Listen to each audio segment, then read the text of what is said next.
Hello, all. Welcome to the final session of this series on soft skills and interpersonal skills. We have finally reached the end of Unit 5 with the last topic, that is creative and critical thinking. And with this, we not only come to the end of Unit 5, but we also come to the end of our syllabus. Okay. So this marks the close of our syllabus. Okay. Uh, now, creative and critical thinking.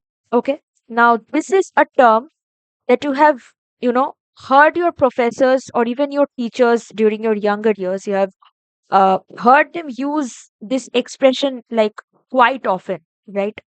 That use your creative and critical thinking skills to solve this problem, to write this, or to, do anything with relation to academics and studies and all of these things, right? But now, what happens is that now for creative and critical thinking, even though these two terms are used together, there is a difference. As you all can understand, there is a difference between these two terms, right? Because creative thinking is something else and critical thinking is okay. So creative thinking, for creative thinking means that you are producing something original out of your by using your creativity.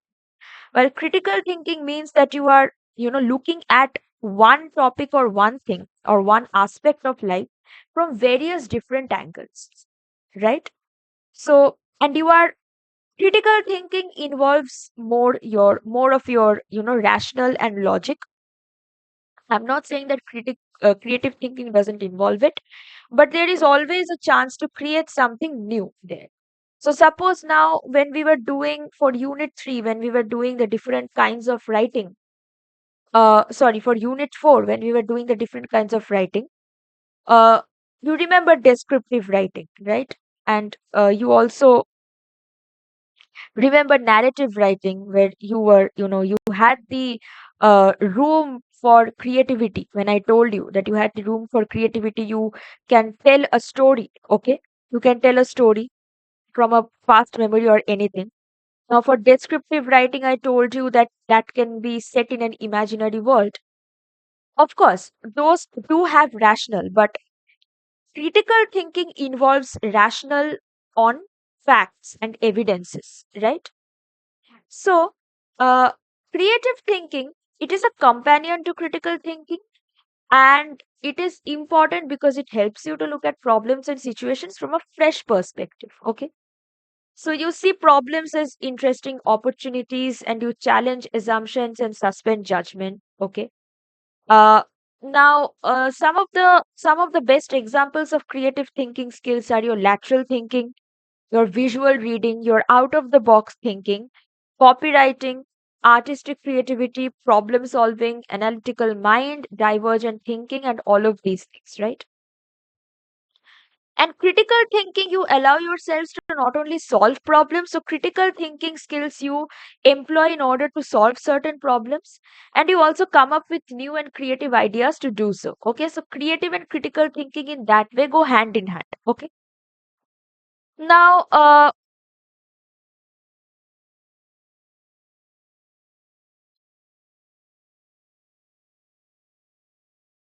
yeah, so creative thinking, critical thinking is the ability to think clearly and logically, consider information that is presented to you.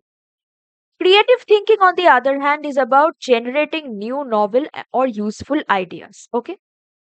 Now, these two are two expressions that show the difference between them when it comes to inner meanings. Now, creative thinking goes beyond the limitations of and being original and fresh in one's mind and ideas. And critical thinking, on the other hand, is more evaluative in nature and analyzes a particular thing. Okay. Uh, so creative thinking helps you, bring out novel ideas, while critical thinking, what they do is that they help you, solve certain problems in life. All right. So creative and critical thinking, these are very, both of these are inevitable. when you are doing your engineering subjects or like core engineering subjects, mainly you use your critical thinking there to solve a particular problem. Like mathematics involves more critical thinking, and when you are writing something down, an essay or anything, that would involve your critical thinking skill, creative thinking skills, right? So both of these are indispensable to each other, and OU will mainly ask you either the definition of critical and creative thinking, or they will ask you to differentiate between the two, and you should know how to do it. Okay. So with this, we come to the end of this particular, you know, syllabus, our course, our 6 month long course. And with this, I will wind up the syllabus and wind up Unit 5. And I hope you will study well. All the PDFs will be shared with you. I hope you will study well. And yeah, all the best for your exams. Thank you.